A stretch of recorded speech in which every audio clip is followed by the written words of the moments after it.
welcome. I am Sean Kershaw, and I'm the host of To Whom It May Concern. To Whom It May Concern is a TV show that we're producing right here in the Okemo Valley.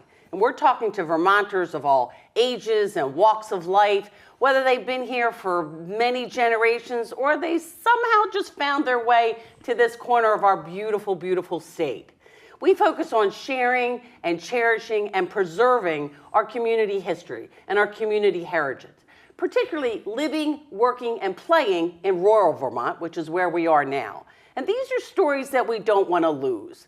My guest today is Jim Wilbur, and I met Jim, I'm going to put quotes around that, through an article in the Vermont Journal about his award, which was from the Crandell Challenge Citation for Volunteerism. That's correct. Sounds pretty impressive, okay? Well, the more words there are, the better. Yeah, okay. So the award is bestowed by the Wharton Graduate Business School, of which you are a graduate, right, okay? Sure. And it is in recognition of volunteerism post-retirement. That's correct. Interesting, okay. So welcome and thank you for joining us today and My sharing pleasure. your story, for being here. And my first question, let's just get this out of the way. Are you a Vermonter? I am not. Okay. I grew up in neither. Minnesota. Okay. And Minnesota is very much like Vermont. Is it? Yes, it has more water. Yes. And fewer mountains. Yes. But in general, its temperament is the same. Interesting. Excellent. Okay. So how and when did you land in Vermont? Basically, through a bunch of career changes and so forth, Okay. we wound up down outside of New York City. Okay. And my wife, who's from Connecticut, Okay, sure. had learned how to ski in Bromley. Oh, okay? there you go. And so there you go. And There so you go. then when we were looking for places, where are you going to go? Well, Vermont, of course. Exactly. And as you know, it's typical of many people to have some connection to family or whatever. Yeah. So that was when we first came up. And, Absolutely wonderful. and it was raining one day, had nothing else to do, and bought some real estate. There you go. Oh, I hope it doesn't rain too much for you, Thank you. Okay? So I can put you in the poorhouse doing that. Yeah. So tell us about, I wanted to interview you because, many of us volunteer in many different ways, okay? But it seems like you've kind of gone beyond the regular, cadence of volunteering. To get this award sounds pretty impressive. So tell us about the award itself. How is it awarded? How is it selected? Give us a little background there. Well, actually, there's a subgroup, if you will, of the Alumni Association for the Graduate School. Okay. Called the Wharton, I forget the whole name, but it's for people who've been out of the school for 50 years. Oh, okay? And so they quit, that's the criteria. they quit counting the years. There you go. And Bob Crandell, who had been the chair of American Airlines, Okay. decided he wanted to acknowledge people who had spent their time, volunteering. Yeah. And so, like a lot of these things, you wonder, well, how did they find you? Well, what happens, I'd heard about it, so I said, well, okay, put it in my hand. Right? Okay. And I thought, well, nothing happened. They called me up and they said, but this was the clue. They said, well, why don't you apply again next year? Uh-oh. And so I did. Actually, there's two of us actually each year, and so it's it's a very that is very prestigious. Award. Absolutely. And I had been involved, as you've indicated, with a number of volunteer groups, and so anyway, I got the award. I was very happy. It was just last May. Yeah, and it was a lovely article in the journal. Very well written, very well represented of you. So how did volunteering become so ingrained in your lifestyle? Is it something from your childhood or? Yeah, well, basically, having grown up in Minnesota, and by the way, talking about Minnesota, I like to say when I grew up, we had a lot of diversity. Okay. We had Norwegians, Swedes, and Germans. There you go. All right. There you go. But within that environment, you have really a Scandinavian kind of notion that conveys with a bunch of volunteering. Okay. Yeah. And what I've learned as a part of this plan to see you is that I looked at a ranking in the United States of which states had the most volunteers. Oh, really? It turned out Utah was number 1. Really? Vermont was number 2. All right. There you go. And Minnesota tied with Nebraska for number 3. Really? So, isn't that interesting? And I'm sure you know that in Vermont there's like more nonprofits per person than. Yes. And so if you look at that as a proxy for volunteering, you can see. Yeah. So in any event, the way I put it is that growing up in Minnesota, it was like part of your life. Okay. You know what I mean? Yep. Yep. So part of your DNA. yeah, you didn't ask why were we doing this, right? Yeah. And as another fact in this, many years ago, the businesses in Minnesota set up a thing where they would give between 3 and 5% of their pre-tax profits to charity. Oh, wow. Right now, there's over 100 public companies Really? in Minnesota that do that. Really? So, wow. you know, in that environment, yeah, so it just breeds it. Yeah, that's it. Yeah, That's interesting. It. So see, I like to take credit for being, unique, but For sure. It's all about you. Exactly. Interesting thing about Vermont is that we have more public libraries per capita That's true. than any other state, which also lends itself very well to volunteerism That's because true. there's so many so many opportunities. Yeah, So yeah. interesting. So tell us a few of the organizations that in any capacity, whether you want to start with ones that you were in the past or ones that you're with now, but just give us a few of the organizations that you spend your time with. Okay, good. I'll focus on the ones that, let's say I've had more impact with or have been an argument. Yeah. First of all, I long ago decided that I think we referenced in our previous conversation, that you like to be in something where you see some control. Yeah. You don't want to with all due respect to the Red Cross, you give them the money and you don't know. Right, really. They have their... That's right. So the focus was always on something where you could see some difference, all right? Interesting. So one of my favorite ones is the Vermont Humanities Council. Okay. And here again was one like the award. I saw they were looking for a board member. Oh. So I got a hold of my state representative and said, well, how do you get these? He said, you have to get the governor to recommend you. He said, well, I'll do it. So off we went. There you go. So I joined the Vermont Humanities Council, which is part of the National Endowment. Okay. Which, as you may know, now they've defunded. They have. Yes. And so actually I was there 5-6 years and was the chair of it for 3 years. Okay, wow. And it was a wonderful... Is this a statewide organization? A statewide, yeah. They have, each state has okay, one. wow. And they've lost now almost 50% of their funding. Yeah. But they're soldiering on. I mean, they're, okay. Yeah. But we had educational programs. We had a thing called Vermont Reads, so you pick a book and then the whole state would read it. Yes, they still do that. Yeah, oh yeah. And they worked with people in prisons. I mean, it was terrific. Yeah, wow. More recently, I've joined the Weston Theater Board, and Weston right near Weston, us. Vermont, right down the road. And as you may know, it's like the oldest theater in the state, and Is it really? I the didn't know 13th that. oldest one in the country. I did not know So they're that. celebrating their 90th this year. This summer, I think, Well, right? yes, that's exactly right. Exactly, 26. And so my wife and I both have a strong interest in the theater. Lovely. She's the artsy one. I'm the technology guy. Yeah. But I like it. Yeah. And so I've joined that board, and that's really fascinating. And then more recently, I joined the board of North Star Health. Okay. And you have a North Star Health place right we here. do, right in down the town, road. Right. Exactly. And in part it was driven by just an interest at our stage, if you will, in health. But also they've got a big challenge. It's called an FQHC. Yeah. There's 14 of them in the state. Yeah. And they cover about a third of the people needing health. Yeah. And but I became the finance committee chair. Okay, not because that's your background is That's in right, finance. exactly okay, right. And what can I say? It's got a lot of challenges. Yes. And I have a little motto about these things. Okay. My motto is, with all the manure around here, there's got to be a pony someplace. Okay.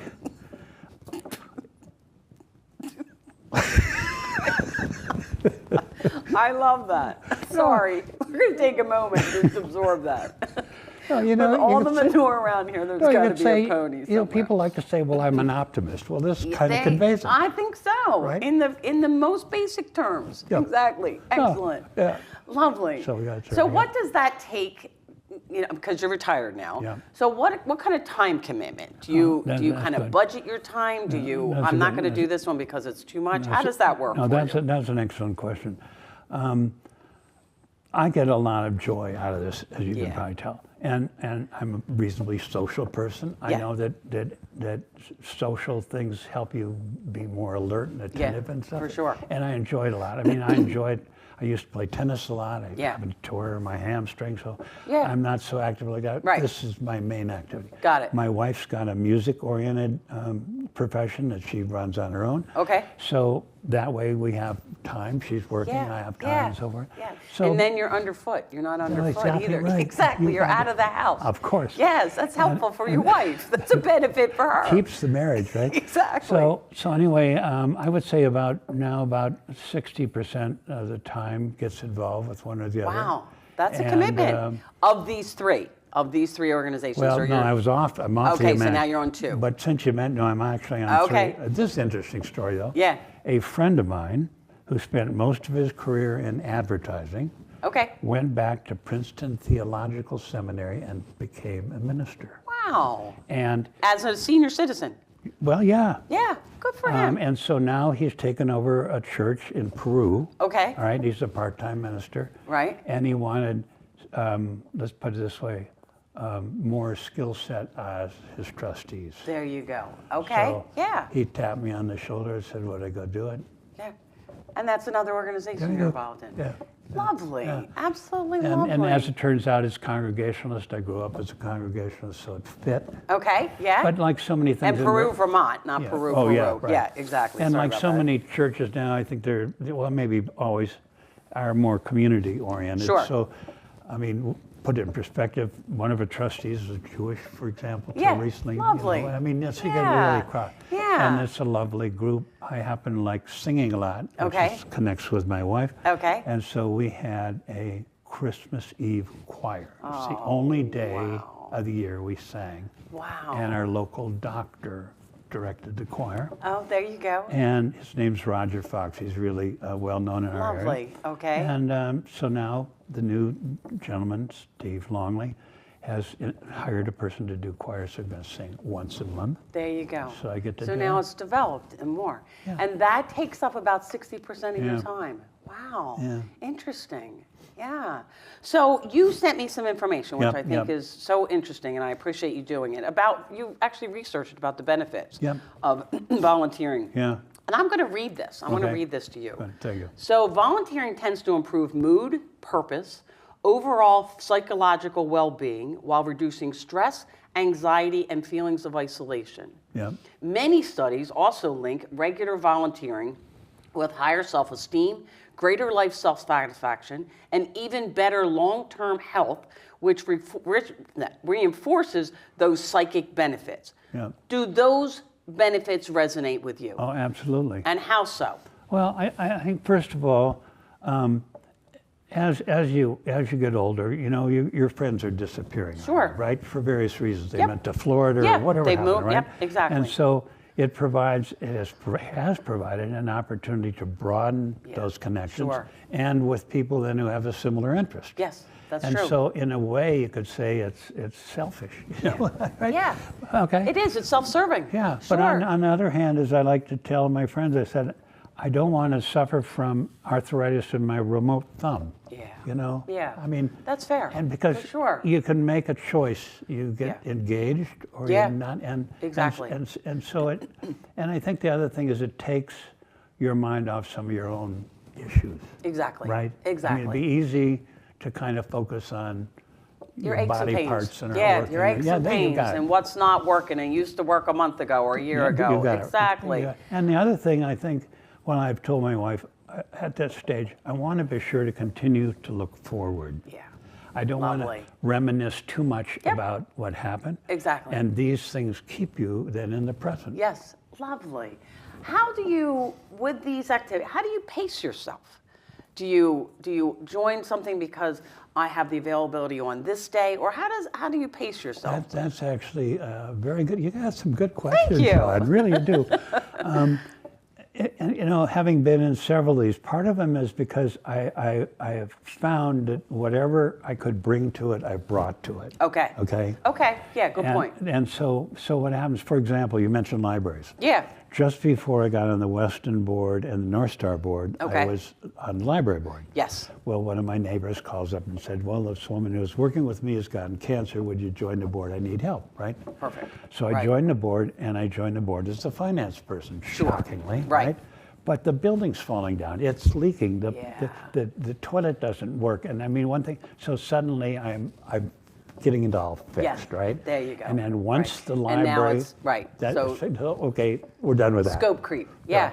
So some of Lovely. them sort of take longer. Yeah. But then there were some that were not so successful. One of the early ones was the Stratton Foundation, which Okay. is very effective. Yeah. But the time we joined it, and I was chairman of it too, that the mountain management would not give us access to their mailing list. Oh boy. How in the world are we going to Oh, create boy. a Stratton Foundation To community? benefit Stratton Mountain. Well, and what's Interesting. really the community, the kids Yeah. around there, and in the meantime, they've donated lots of money to flood and so forth. Yeah. The management changed, so it flourished. Yeah. But Okay. at the time, everything can't be wonderful. Exactly. Right. So, but going back to your question, it's just things. I mean, for example, the Weston Theater is struggling now because their main playhouse was Yes. flooded twice. Exactly. Yep. And Yep. so you're going to do it again. Yeah. So Right. we're in the midst of rethinking, Yeah, the physicality Yeah, of yeah, it. yeah, Yeah, of course. exactly.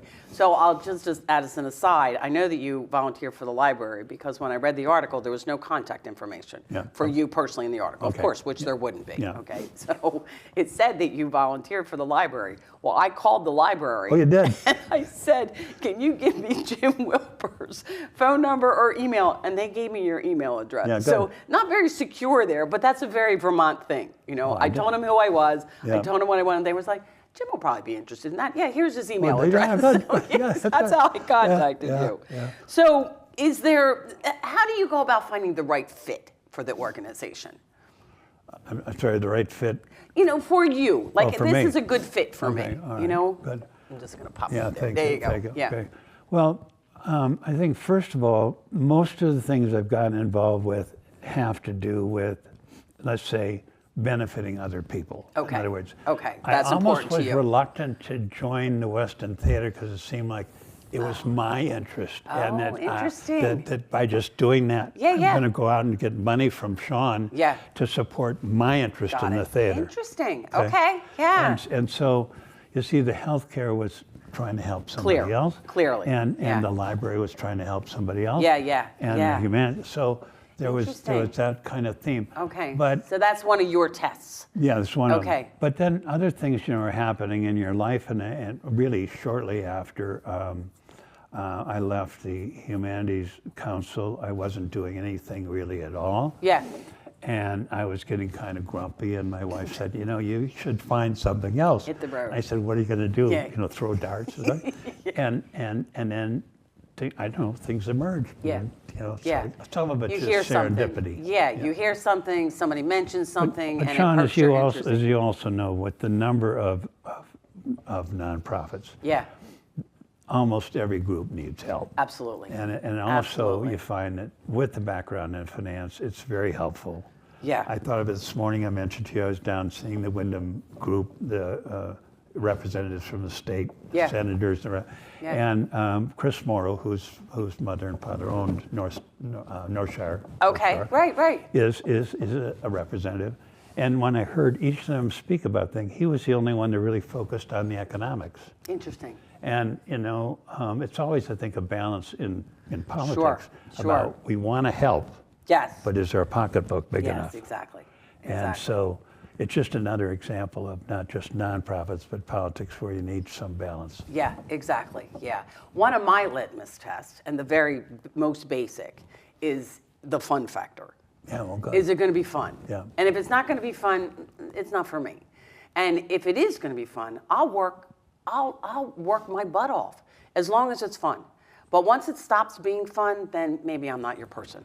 That's important to me. Well, not to look like I'm a really wonderful guy because I picked things out.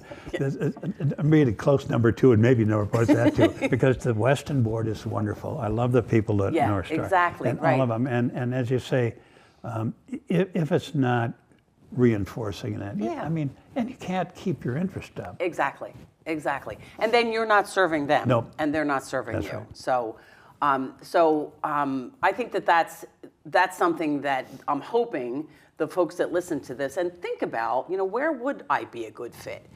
Consider that. What are your litmus tests? What are the things that are important to you that will reinforce you and then also help this organization as well? Right. I'm going to include, you sent me an article that was just fascinating, and I'm going to try to include it somehow in this, on the site. Maybe we can embed it in the, in the notes or something, the link to it, because I think it's really interesting. And the article dives deeper into about 4 or 5 subjects. And one is about, and I know that you agree with this, one is about the benefits of just mental and emotional effects, of how you are mentally and emotionally affected. That also volunteering provides this sense of purpose and a sense of self that also benefits you. It certainly, and for me, the most important thing is that it creates social and relationships benefits. I have friends, and I just moved here permanently 5 years ago, and I have friends here that I never would have met if I hadn't volunteered. Sure. So it's just so important. And then also cognitive and long-term well-being. It helps you live longer. Right. It's a win-win, right? Going back to your list there, and the one thing I think that is really important, particularly for men, I might say, is a sense of purpose. Yes, right? I believe because you go to a cocktail party, you go to a meeting. Well, it's not who are you, it's what do you do, right? Yes. And so suddenly you're retired, and now you're no longer that person. that thing. You're That's no right. longer whatever it was. Exactly. And so exactly. And that's an adjustment. It is an adjustment. That is quite an adjustment. Exactly. And I mean, I know retirement came upon me rather shockingly, so to speak. Okay. Company said, thanks, it's been Yeah. nice having you here, but Right. see you around. Exactly. And I wasn't really, I should have been, but I wasn't. Exactly. And so for a while, they were sort of like, well, why am I here? What am I about? Yeah. And as I say, I think women are better at that than men. And so for those of you who are watching out there, I mean, I really advocate that if you're wondering, what to do with your life. I mean, enjoy your golf, enjoy your fishing, Absolutely. enjoy traveling. Your family, but absolutely. stick a little bit of that in there. Yeah, I agree 100%. So I think I'm going to see if I can, insert that. And I just want to say thank you for coming here and for sharing this with somebody, with what we know. And my last question to you is, what do you hope that people get about volunteering? What do you wish that they knew and they understood? Well, I think we've already covered it, and I'll just reiterate it. I think it's very positive, reinforcing, and it goes into things that I mentioned in the article. Yeah. It's in effect, it's like calming. It's like you're worth it. I'll tell you, I'll take it even further. I read some article recently. It was talking about as you get older, you start to become invisible, right? Wow. All right, and that you become ignored, and that you feel like nobody cares. Yeah. Well, when you're doing this, people care. They do. And so And you are not invisible. that problem of let's say not getting as much attention as you get older makes up for that. Wow, excellent. Thank you so much. Thank you for being here. Well, thank you for asking me. This Really, was it's a treat. lovely. So I want to just spend some time here saying goodbye.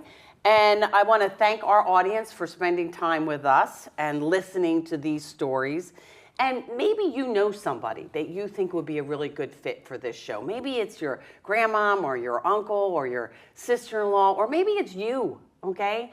And if it is, then call the number that's on the screen, get in touch with me, and we will figure out a way to connect, and we will spend time, and we'll see if we can get you on here and be an excellent guest like my friend Jim here has been today. So, and in the meantime, these are stories that you can hang your hat on. I'm Shawn Kershaw. This is To Whom It May Concern, and thank you, and we'll see you next time.